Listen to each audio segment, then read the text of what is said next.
Flanked by his Secretary of State, UN Ambassador, and National Security Advisor, President Trump is turning up the heat on North Korea for a third time this week. Late tonight, asked, is the U.S. going to war? I think you know, respected our country greatly. He has said things that are horrific. And with me, he's not getting away with it. He got away with it for a long time between him and his family. He's not getting away with it. It's a whole new ballgame. And he's not going to be saying those things, and he's certainly not going to be doing those things. I read about we're in Guam by August 15th. Let's see what he does with Guam. He does something in Guam, it will be an event the likes of which nobody's seen before, what will happen in North Korea. It's not a dare, it's a statement. It has nothing to do with dare. That's a statement. Today on the sun-drenched beaches of Guam, a tale of two islands. Tourists enjoying vacation, while Homeland Security officials issue stark warnings. What to do if North Korea carries out its threat to lob 4 ballistic missiles in this direction. In the event of a missile attack, do not look at the flash or fireball. It can blind you. Take cover under a concrete structure or below ground. Lie flat on the ground and cover your head. It could take 30 seconds or more for the blast wave to hit. And if caught outside, shower with lots of soap and shampoo to help remove radioactive contamination. Washing hair and taping windowsills and stuff like that, that's kind of new to us. This is a weapon that we don't want to mess around with. North Korea's military says its missiles would drop fear into the United States, splashing down in international waters 20 miles off Guam. At that distance, this is roughly how close the missiles would come to shore. Guam is still visible on the horizon. It's roughly a 20-minute boat ride back to land. These 15 sirens, all at low-lying areas, would warn the public of an imminent threat. Not far from the sands where families frolic, B-1 bombers sit ready to launch. Our motto is ready to fight. The wing mission right now is to provide President Trump with any options. The military ready to go. This morning, Mr. Trump using another bullhorn, tweeting, military solutions are now fully in place, locked and loaded. Should North Korea act unwisely, hopefully Kim Jong-un will find another path, warning leader Kim Jong-un. And this man will not get away with what he's doing, believe me.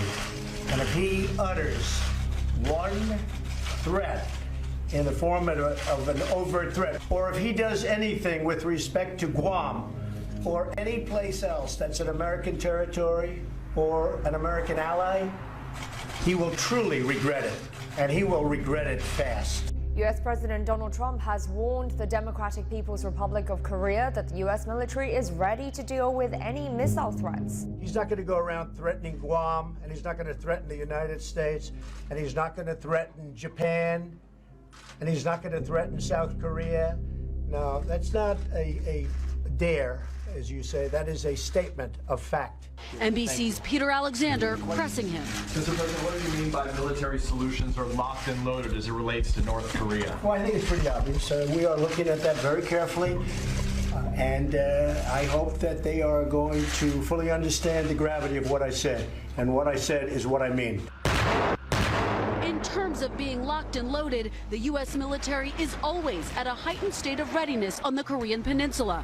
Pentagon officials tell NBC News so far they haven't moved in any new military hardware and stress the region is already armed with deep penetrating missiles, B-1 bombers in Guam, Navy destroyers and submarines. The North Korean government is firing back at the president's stepped-up rhetoric, accusing the U.S. of driving the crisis to the brink of a nuclear war. Tonight, international partners from China to Germany are urging all sides to turn down the heat. The president defiant. My critics are only saying that because it's me.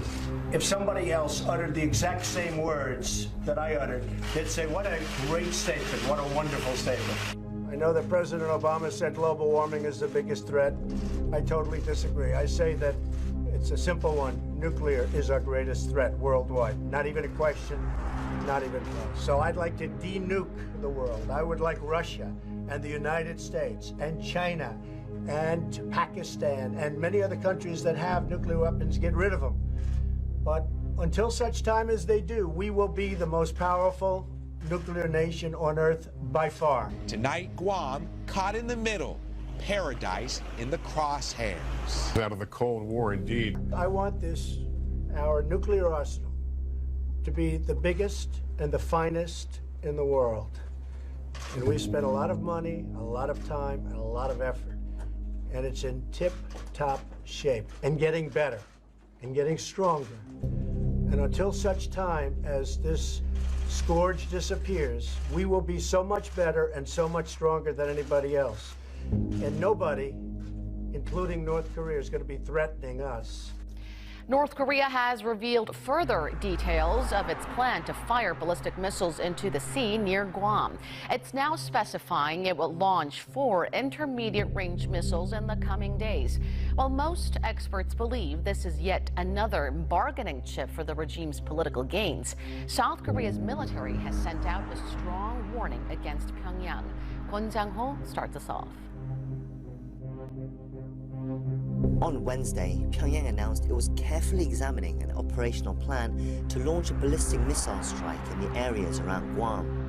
On Thursday, the North said they are seriously examining that threat. Extra details were announced on North Korean state media, saying that the plan entails launching 4 Hwasong-12 intermediate-range ballistic missiles.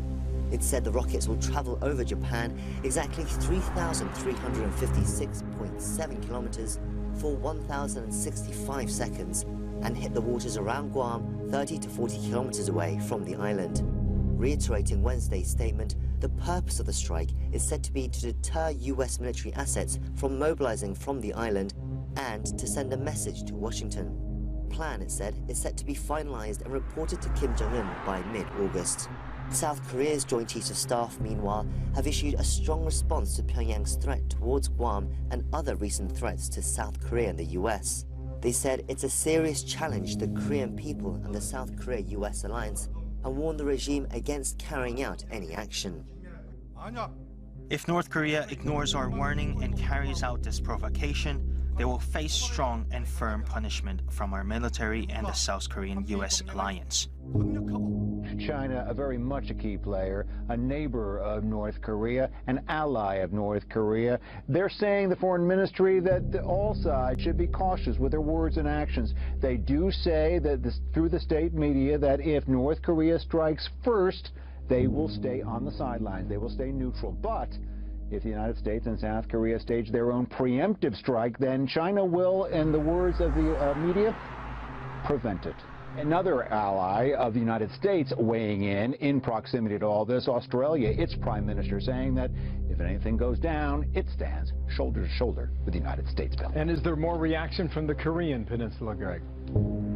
Absolutely. On both sides of the DMZ, South Korea, the defense minister saying to his troops that they should stand in heightened readiness just in case there's any provocative moves from the north.